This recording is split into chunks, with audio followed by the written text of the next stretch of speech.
Pernahkah kamu membayangkan bahwa penguasa samudra yang kita kenal hari ini, mamalia raksasa seberat ratusan ton, dulunya adalah seekor predator darat kecil berkaki 4 yang berlari di antara pepohonan? Kedengarannya seperti fiksi ilmiah, namun catatan fosil menceritakan kisah yang jauh lebih ganjil. Kita sedang membicarakan transformasi biologis paling radikal dalam sejarah planet bumi. Sebuah perjalanan evolusi yang menentang logika, di mana alam semesta memutuskan untuk memulangkan mamalia darat kembali ke pelukan laut yang dalam. Bagaimana mungkin seekor anjing purba bisa kehilangan kakinya dan bertransformasi menjadi raksasa yang mampu menahan napas selama berjam-jam di kegelapan abadi? Kita akan mengungkap misteri di balik paus purba dan keajaiban evolusi yang mereka tinggalkan. Kita harus kembali 50 juta tahun ke masa lalu, ke sebuah wilayah yang sekarang kita kenal sebagai Pakistan. Di tepi sungai purba yang tenang, hiduplah Pakiccetus. Jika kamu melihatnya sekilas, kamu tidak akan pernah menyangka bahwa ia adalah ayah dari paus modern. Ukurannya hanya sebesar serigala, dengan moncong panjang dan 4 kaki yang kokoh untuk berlari. Namun, rahasia besarnya tersembunyi di dalam tengkoraknya. Para ilmuwan menemukan struktur tulang telinga yang disebut involucrum. Struktur ini sangat spesifik, hanya dimiliki oleh paus dan tidak ada pada mamalia darat lainnya. Ini adalah bukti pertama yang tak terbantahkan. Pakiccetus adalah mamalia darat yang mulai merasa gerah dengan kehidupan di darat. Mengapa ia masuk ke air? Kemungkinan besar adalah makanan. Di saat predator besar menguasai daratan, wilayah pesisir menawarkan prasmanan ikan yang melimpah tanpa kompetisi yang ketat. Namun, adaptasi ini tidak instan. Pakiccetus masih bernapas seperti kita, berlari seperti kita, dan mungkin tidur di darat. Bayangkan sebuah transisi lambat di mana setiap generasi menghabiskan waktu beberapa menit lebih lama di dalam air. Evolusi sedang bekerja secara perlahan menyatukan struktur tulang yang nantinya akan memungkinkan makhluk ini mendengar di bawah tekanan air yang pekat. Ini adalah awal dari sebuah saga luar biasa di mana insting bertahan hidup mendorong sebuah spesies untuk meninggalkan tanah pijakannya demi sebuah janji di cakrawala biru.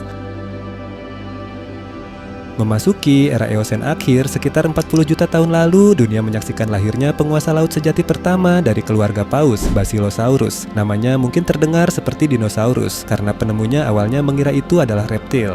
Dengan panjang mencapai 18 hingga 25 meter, tubuhnya sangat ramping dan panjang, menyerupai naga laut raksasa atau belut purba yang mengerikan. Basilosaurus adalah bukti bahwa paus telah sepenuhnya memutus hubungan dengan daratan. Mereka tidak lagi bisa kembali ke pantai. Namun, disinilah letak misteri fisik yang paling menarik. Basilosaurus masih memiliki sepasang kaki belakang kecil sepanjang 35 cm. Kaki ini sama sekali tidak berguna untuk berjalan dan bahkan tidak terhubung dengan tulang punggung. Secara ilmiah, ini disebut organ vestigial, sebuah kenang-kenangan dari masa lalu mereka di darat yang belum sepenuhnya hilang. Meskipun memiliki kaki kecil, jangan remehkan kekuatan mereka. Analisis pada fosil tengkorak menunjukkan bahwa Basilosaurus memiliki gigitan yang paling kuat di antara mamalia manapun, mampu menghancurkan tengkorak paus yang lebih kecil atau mangsa besar lainnya. Mereka tidak memiliki organ lemak untuk ekolokasi seperti paus modern, yang berarti mereka berburu menggunakan penglihatan dan pendengaran tajam. Mereka adalah penguasa absolut samudra purba, sebuah mesin pembunuh biologis yang membuktikan bahwa mamalia bisa merebut takhta yang dulunya dikuasai oleh reptil laut besar seperti Mosasaurus. Including turtles, large fish, even smaller mosasaurs. Okay, folks, let's see if she's still hungry after already eating today. She's a little shy, so...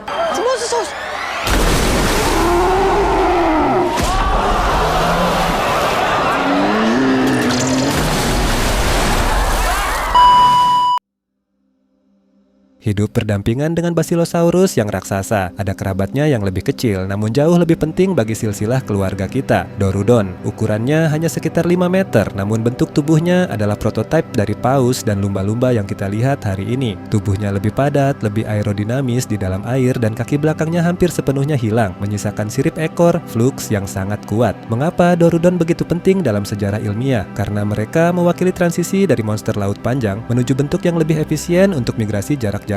Struktur telinga Dorudon menunjukkan bahwa mereka mulai mengembangkan kemampuan pendengaran bawah air yang jauh lebih kompleks. Meskipun mereka belum memiliki sistem sonar, ekolokasi yang sempurna, mereka sudah mulai berorganisasi dalam kelompok-kelompok sosial di laut terbuka. Namun, hidup di masa ini sangatlah brutal. Penemuan fosil tengkorak bayi Dorudon yang memiliki bekas gigitan Basilosaurus menunjukkan adanya hubungan predator mangsa antar spesies paus purba. Ini adalah masa di mana laut adalah medan perang evolusi yang sengit. Kekuatan fisik murni mulai bersaing dengan kecerdasan dan kemampuan navigasi. Disinilah garis keturunan yang akan menjadi paus balin dan paus bergigi seperti orca dan sperm whale mulai bercabang, mempersiapkan panggung bagi kemunculan raksasa-raksasa cerdas yang menguasai laut hari ini.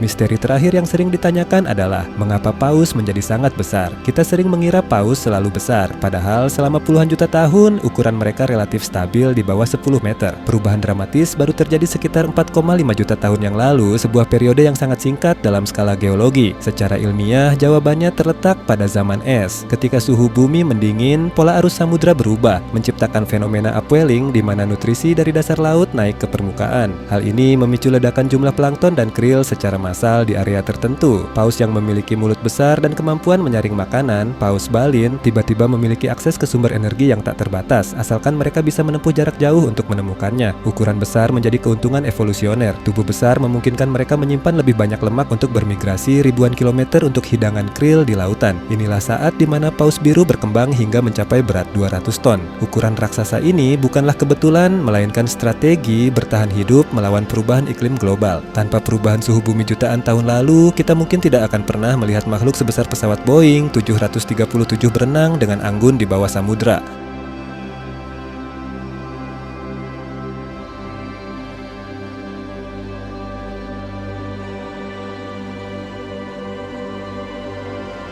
Dari seekor hewan kecil seukuran serigala di tepi sungai Pakistan hingga menjadi raksasa yang nyanyiannya bergema di seluruh samudra, perjalanan paus adalah pengingat betapa fleksibelnya kehidupan di bumi. Mereka adalah penyintas, penjelajah, dan bukti nyata bahwa evolusi tidak mengenal batas. Setiap kali kamu melihat paus menyemburkan air di permukaan laut, ingatlah bahwa ada sejarah 50 juta tahun yang tertulis di setiap siripnya. Sebuah cerita tentang keberanian biologis untuk meninggalkan daratan demi menguasai dunia yang biru.